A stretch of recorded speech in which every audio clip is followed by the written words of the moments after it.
IVA 2022। मैं हूं आपकी होस्ट पाखी और आज हम बात करने जा रहे हैं IVA 2022 के बारे में। IVA है क्या? IVA है इंडियन व्हीकल अवार्ड्स।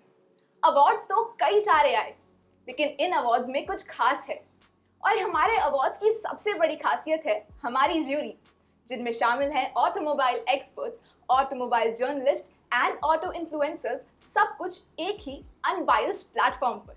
तो चलिए अपनी ज्यूरी से ही पूछते हैं कि वो क्यों इन अवार्ड्स का हिस्सा बने। Well, I think any award is made from the jury members, and this is a very independent jury.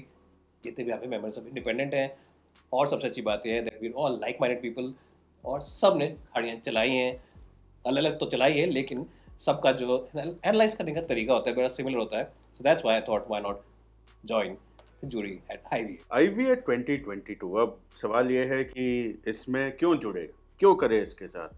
लेकिन जब अमित खरे मेरे पास आए और बात हुई कि एक अनबायस्ड, एक फ्री फॉर ऑल, एक ऐसा अवार्ड किया जाए जिसके पीछे एक सोच है, क्योंकि देखिए आज के ज़माने में सोच बहुत बड़ी चीज़ है। और जब आपका सोच इंडिपेंडेंट हो, जहां आपका सोच एकदम फ्री हो, वहीं पे आप एक बढ़िया अवार्ड कर सकते थे। रविंद्रनाथ ठाकुर साहब ने बोला था कि where the head is held high, that's where my thoughts are free. हमारे सर ऊपर इसलिए हैं क्योंकि ये टोटली अनबायस्ड अवार्ड्स हैं। हमने ये सारी गाड़ियाँ चलाई है, खुद एक्सपीरियंस किया है, और ये एक ऐसी ज्यूरी है जो बहुत एक्सपीरियंस ज्यूरी है। अवार्ड सिर्फ ऊपर ही दिखावे से नहीं होता, अंदर के जान से होता है। और क्योंकि ये अवार्ड जो है इन सारी चीज़ों को कंसिडर कर रहा था, इसलिए मैंने सोचा कि व्हाई नॉट IVA 2022 के साथ जुड़ा जाए। मैं इस ज्यूरी का पार्ट इसलिए बना क्योंकि already print media and digital media से प्रेजेंट दोनों ही journalist, auto experts and influencer यहाँ पे प्रेजेंट थे। और एक सच में सौभाग्य की बात है कि मैं उन लोगों के साथ में काम कर रहा हूँ। So they have been idle of mind. ये एक मेन पार्ट था। अगेन, अनबायस्डनेस इज समथिंग जो हमारे को आपसे कनेक्ट करता है और आपको आपकी डिसीजन मेकिंग पावर जो है वो और भी ज़्यादा स्ट्रॉन्ग कर देता है। तो इंडियन व्हीकल अवार्ड्स की ज्यूरी से जुड़ने का सबसे बड़ा रीजन यही है कि अवार्ड्स बहुत जरूरी हैं। अवार्ड्स क्या होता है, वो आपकी मेहनत का रिजल्ट होता है। तो आजकल कंपटीशन बहुत ज्यादा है, सभी ऑटोमोबाइल कंपनियां जो है बहुत मेहनत करती हैं, बहुत R&D करती हैं, उसके बाद अपना बेहतर से बेहतर प्रोडक्ट लाती हैं ताकि लोगों को बेस्ट ऑप्शंस मिल सके। अब इन अच्छे ऑप्शंस में से हमें मौका मिला बेस्ट चुनने, ताकि हम आपके सामने ला सकें। तो IVA ने हमें ये मौका दिया कि हम इनमें से बेस्ट को चुन सकें, और यही रीज़न है मेरा इसके साथ जुड़ने का सबसे बड़ा। IVA सोच तो ये थी कि सब लोग एक साथ इकट्ठा हो जाएं और अपने अनबायस्ड ओपिनियन के साथ साथ एक ऐसा प्लेटफॉर्म बनाएं जहां पर अपने मन का करने की हमें पूरी आज़ादी मिले। और जब सबके साथ ये आइडिया शेयर किया गया तो कोई भी ऐसा व्यक्ति नहीं था जिसने ना कहा हो मुझसे कि यही तो था जो हमें चाहिए है। और मुझे बहुत अच्छा लगा कि इतनी खुशी खुशी बाकी सारे जूरी मेंबर्स इस आइडिया के पीछे काम करने के लिए तैयार हो गए। और यही रीज़न था कि मुझे लगा कि ये सोच आगे बढ़नी चाहिए, क्योंकि अवार्ड्स सब लोग दे रहे हैं, बहुत से मीडिया हाउस पुराने समय से अवार्ड्स दे रहे हैं, लेकिन हर जगह एक ओपिनियन पहले से पता होती है। इवन ये भी समझ में आ जाता था कि ये अवार्ड किसको जाने वाले हैं। आज हमें ऐसा प्लेटफॉर्म मिला जहाँ पर अपने मन की करने की आज़ादी थी। हमें पता था ये गाड़ी कस्टमर के लिए सही है, उसको चूज करने के लिए हमें किसी ने फोर्स नहीं किया। First of all it's an honour for me, इतनी बड़ी और इतनी बेहतरीन ज्यूरी के साथ एक मेंबर बनना, वो भी IVA यानी कि इंडियन व्हीकल अवार्ड्स के लिए। जैसा कि सबने बोला कि अवार्ड्स होने ज़रूरी हैं, क्योंकि मैन्युफैक्चरर्स जेन्युइनली बहुत मेहनत करते हैं अपने प्रोडक्ट्स को बेहतर से बेहतर बनाने के लिए फॉर द पब्लिक। और हमारी तरफ से जब अवार्ड्स मिलते हैं तो एक एप्रिसिएशन किसे नहीं पसंद।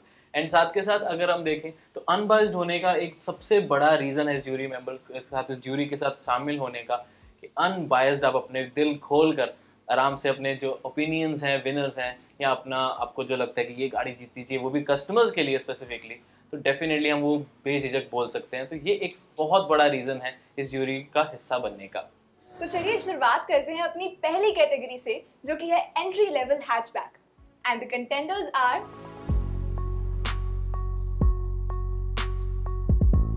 आशीष सर, आप बताइए कि आपकी नज़र में इस कैटेगरी में कौन विनर है? Well, I think इस कैटेगरी में एक ही विनर है, और वो विनर है मारुति सुजुकी की नई Celerio। I think it's a great car anybody was budget. आप क्या कहते हैं इन्होंने सर? जब ये गाड़ी पूरी फेसलिफ्ट होके आई है, जो इसका नया शेप आया है, नई साइज आया है, ओ हो मजा आ गया। आप क्या कहते हो?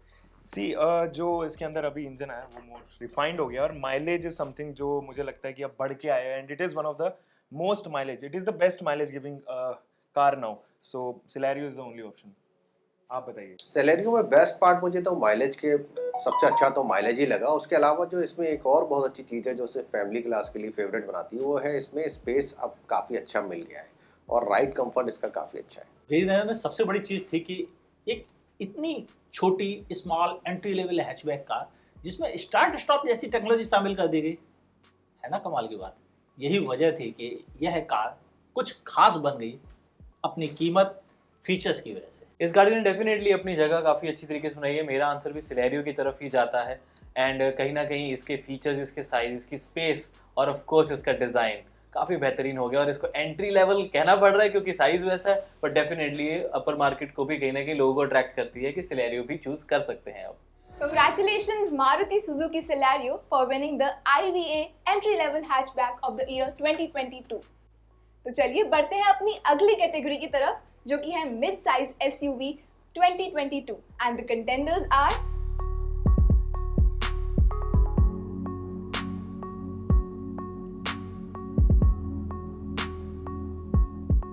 रनुजा सर, आप बताइए कि आपकी ओपिनियन में इस कैटेगरी में विनर कौन है? सबकी कंसिडर ओपिनियन यही थी कि वोक्सवैगन की टाइगुन को ये वाला जो पद है वो दिया जाए, लेकिन क्यों? मैं पहले यहाँ से शुरू करूंगा। आप बोलो कि आपको क्या लगता है कि टाइगुन को क्यों मिलना चाहिए? Ranuja sir, yes I agree with all your views, and जो एक फीचर मुझे लगा कि मुझे टाइगन को वोट करना चाहिए वो था active cylinder deactivation, and that is really nice कि एवरेज भी आपको माइलेज जो है वो फ्यूल एफिशिएंसी बढ़ती हुई नजर आती है।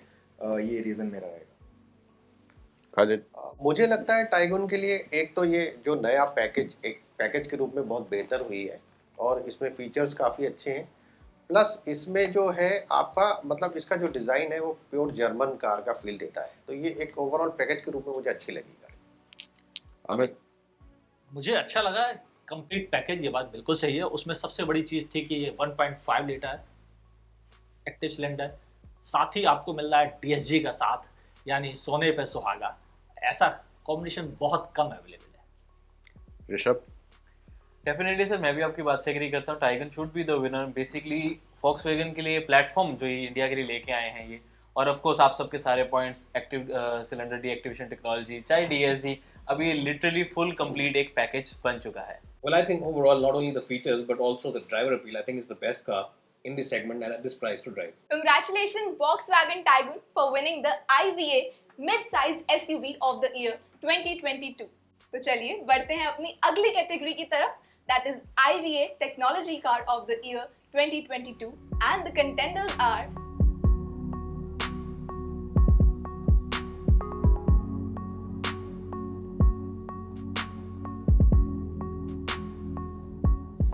Being an engineer, technology is something जो मुझे हमेशा से उसके तरफ खींच के रखती है, अट्रैक्ट करके रखती है।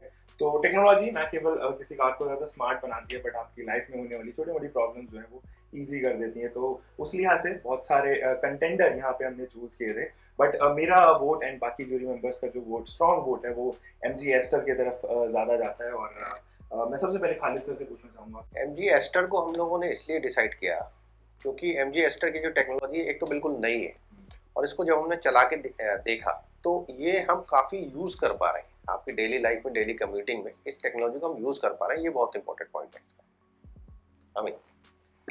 मेरी नज़र में सबसे बड़ी इंपॉर्टेंट चीज़ थी उसका ऑटोनोमस ड्राइविंग लेवल सेकंड का होना, जहाँ पर हमें कई सारे फीचर्स एक साथ यूज करने का मौका मिला, चाहे वो कॉलिजन अवॉइडेंस सिस्टम हो या उनका रडार बेस्ड सिस्टम जिससे कि वह रोड के साइन को डिटेक्ट कर लेते हैं, या कम्प्लीटली रिवर्स ड्राइविंग सेटअप।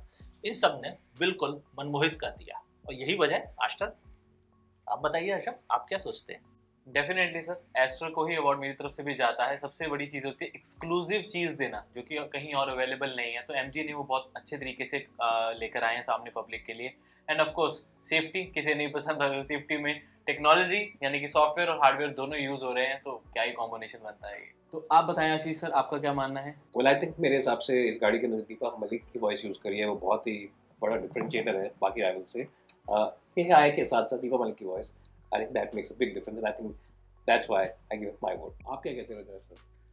देखिए, सब लोगों ने सारी कारणें तो बता दी। अब पता है विवेक, मेन चीज़ क्या होता है कि जितने भी फीचर्स हो जो भी हो, चलिए एमजी से हमें वो एक्सपेक्टेशन नहीं रहता कि इंजन या गियरबॉक्स अच्छा हो कि ना हो। हमें एक्सपेक्टेशन रहता है कि उसकी टेक्नोलॉजी, जिसकी सबने अभी बात की है, जैसे आपने शुरू में जिक्र किया था, अमित ने भी बताया कि एडीएस टेक्नोलॉजी से काफ़ी आसान हो जाता है, कोलिजन अवॉइडेंस वगैरह ये हो जाता है। हाँ, एक चीज़ मेरे को थोड़ी उस गाड़ी में और ज़रूर लगी थी कि एक वो रोबोट सा जो ऊपर डैशबोर्ड पे डाल दे, वो आपकी तरफ देखता रहता है, तो वो थोड़ी सी लगता है रात को कि कौन देख रहा है। बट अदर देन दैट मैं इस बात के साथ पूरी तरह सहमत हूँ कि जितनी टेक्नोलॉजी उस गाड़ी में है, चाहे दीपा मलिक की आवाज़ में हो या जिसकी भी आवाज़ में हो, जितनी भी टेक्नोलॉजी उस गाड़ी में है, इस सेगमेंट के किसी और गाड़ी में नहीं है, और ये वोट वो गाड़ी डिजर्व पूरी तरह करता है। Congratulations MG Aster for winning the Technology of the Year 2022 awards from IVA. तो चलिए बढ़ते हैं अपनी अगली कैटेगरी की तरफ जो कि आजकल एक बहुत हॉट टॉपिक है, IVA Electric Vehicle of the Year 2022 and the contenders are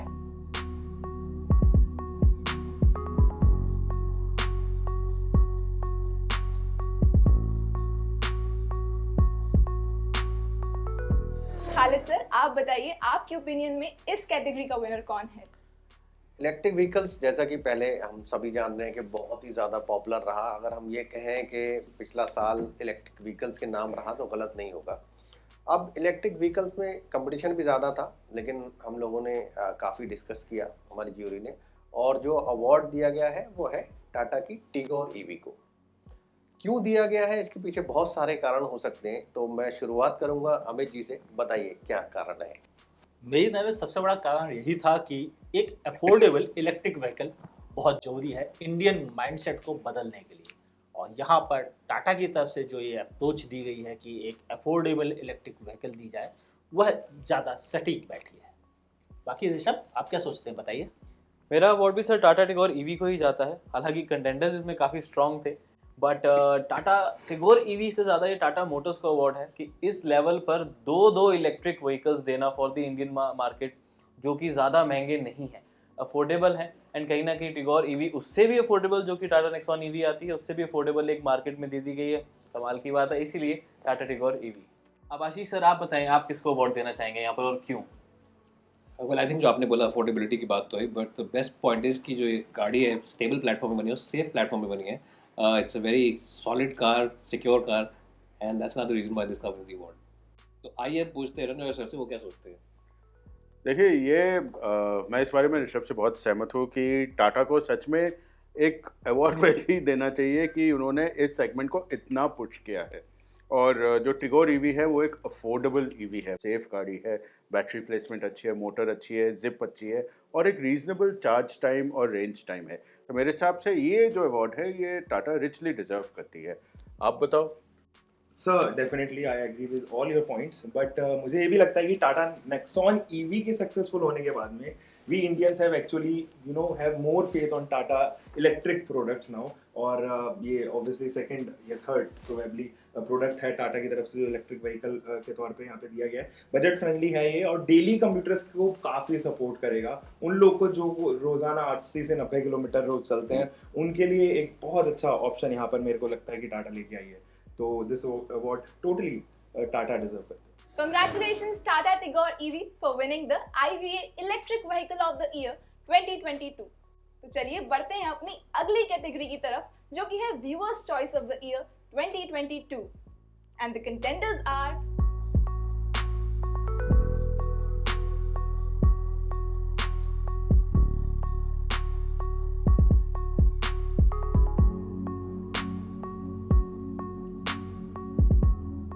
Amit sir, आप बताइए कि आपकी ओपिनियन में इस कैटेगरी का विनर कौन है? देखिए, मेरी ओपिनियन तो है नहीं यहाँ पर ओपिनियन थी जनता जनार्दन के पास। उन्होंने वोट किए, बहुत कम समय में हमें मोर देन 60,000 वोट्स मिले, जो रियली बिग बहुत बड़ी गिनती है। ऊपर से उन वोट्स में क्लियर कट 50% वोट सिर्फ और सिर्फ मिले टाटा पंच को, और टाटा पंच इसीलिए है व्यूअर्स चॉइस अवार्ड की हकदार।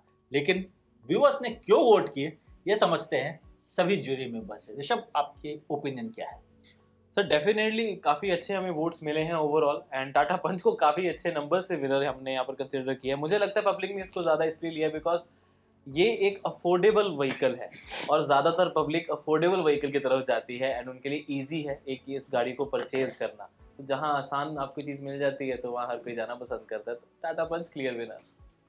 अब मैं पूछना चाहूँगा आशीष जी से, उनका क्या ओपिनियन है कि पब्लिक ने टाटा पंच को इतना वोट क्यों दिया? वेल आई थिंक मेरे हिसाब से टाटा ने इस गाड़ी को एग्जीक्यूट बड़ा अच्छा किया, क्योंकि लोग कह रहे थे कि हैचबैक है, इसको ऊपर उठा दिया गया है, लेकिन हैचबैक नहीं, मिनी एसयूवी वाकई लगती है ये।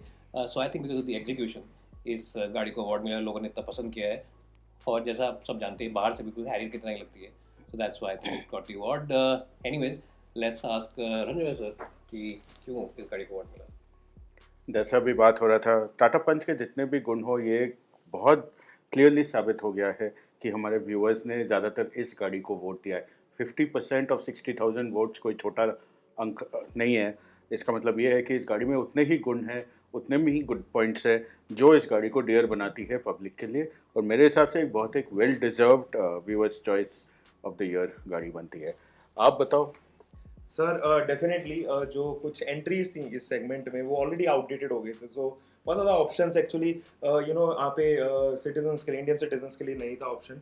और एसयूवी ये ऑब्वियसली लगती है, डायना प्रो टेक्नोलॉजी जो है वो इंट्रोड्यूस होने की वजह से इंजन ज़्यादा ऐसे पैचेस पे जहाँ पर एसयूवीज कमाल करते हैं वहाँ पे फील करवाते हैं कि हाँ एसयूवी कंपैटिबिलिटी इसके अंदर इंट्रोड्यूस हुई है, अच्छी ग्राउंड क्लियरेंस, ये सारी चीज़ें इसको उस मापदंड पे ज़रूर लेके आके रोक देती है जो एसयूवी के जितने भी मापदंड है वहाँ। मैं खालिद सर से ज़रूर पूछना चाहूँगा, सर आपके ओपिनियंस यहाँ पे क्या रहते हैं? मुझे लगता है कि एसयूवी का जो टशन है वो लोग के सर चढ़ पे बोल रहा है, और इस प्राइस और इस साइज़ में टाटा ने एक ऐसी गाड़ी बना दी है जो कि छोटे साइज़ होने के बावजूद भी एक रोड प्रेजेंस उसकी एक एसयूवी वाली लगती है।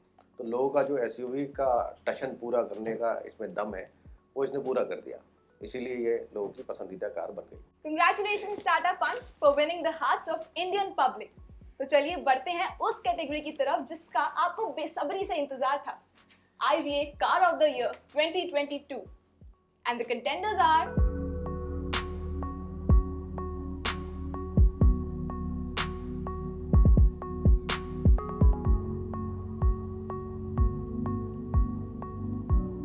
ऋषभ सर, आप बताइए आपकी ओपिनियन में car of the year award किसको मिलना चाहिए?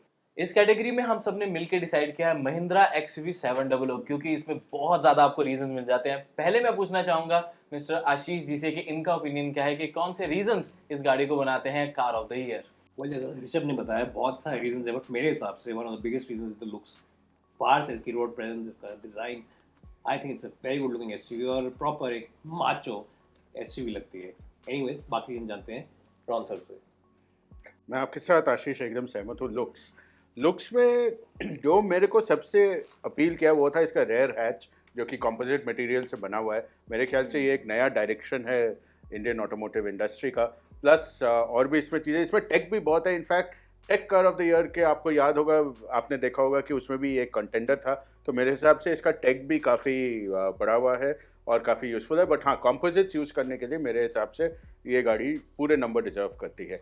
आप बताओ। Yes, totally agree with you sir. और जो मैकेनिकल्स जुड़े हुए हैं मेरे हिसाब से वो मुझे काफ़ी अच्छे लगे। The suspension unit is absolutely phenomenal. जिस तरीके से वो हैंडल करता है, ना केवल ऑफ रोड हो बट जब आप हाईवेज पे चलते हो तो काफ़ी स्टेबल रहता है एंड बहुत ज़्यादा बॉडी रोल नहीं देता। साथ साथ एम स्टैलियन इंजन ने मेरे को काफ़ी इंप्रेस करा, क्योंकि वो लोग जो एक्चुअली ड्राइवर फ्रेंडली हैं, driver enthusiast I would say, वो लोग इस इंजन के साथ में काफ़ी कनेक्टेड फील करते हैं, specially with the automatic transmission. जो 6 स्पीड का ऑटोमेटिक ट्रांसमिशन यहाँ दिया गया है। खालिद सर, आपके क्या ओपिनियन यहाँ पे? मुझे लगता है ये सब बातें जो आपने बताई, इसके अलावा एक बहुत इंपॉर्टेंट पॉइंट रहा है इसका प्राइस। जो इसका ऐसा प्राइस रखा जो इसने एक कॉम्पैक्ट एसयूवी वाले सेगमेंट के कस्टमर को भी खींचा और टॉप एंड पे भी चला गया। तो ये बहुत वर्सेटाइल हो गई अपने प्राइस को लेके, इस वजह से इसको बहुत ज़्यादा बुकिंग मिली। अमित, ये तो सही है कि सारे अच्छे पॉइंट्स बता दिए गए। अब कुछ चीज़ें ही बची जो मैं शेयर करना चाहूँगा। XUV 700 इकलौती ऐसी गाड़ी थी जिस पर पूरी ज्यूरी एक मत से सारे वोट XUV 700 को मिले। दूसरा रीजन उसका वर्सटाइल तो है, 5 सीटर 7 सीटर एडास जैसे फीचर जिन्हें हम ऑटोनोमस ड्राइविंग लेवल 1 कहते हैं, बहुत फीचर्स थे उसमें, और इन सब चीज़ों ने मिलकर इस कार को रियली हम सबको दीवाना बनाया, और यही वजह है इसे मिला IVA car of the year 2022। Congratulations Mahindra XUV 700 for winning the IVA Car of the Year 2022. I would like to thank all the jury members जो उन्होंने इतने सारे कंटेंडर्स के बीच विनर सिलेक्ट करने में हमारी मदद की। रुकिए, अभी कहीं जाइएगा नहीं, डिस्क्रिप्शन में और भी अवार्ड्स के लिंक गिवन हैं, उन वीडियोस को देखना ना भूलिए। मुलाकात होगी अगले साल इंडियन व्हीकल अवार्ड्स 2023 में।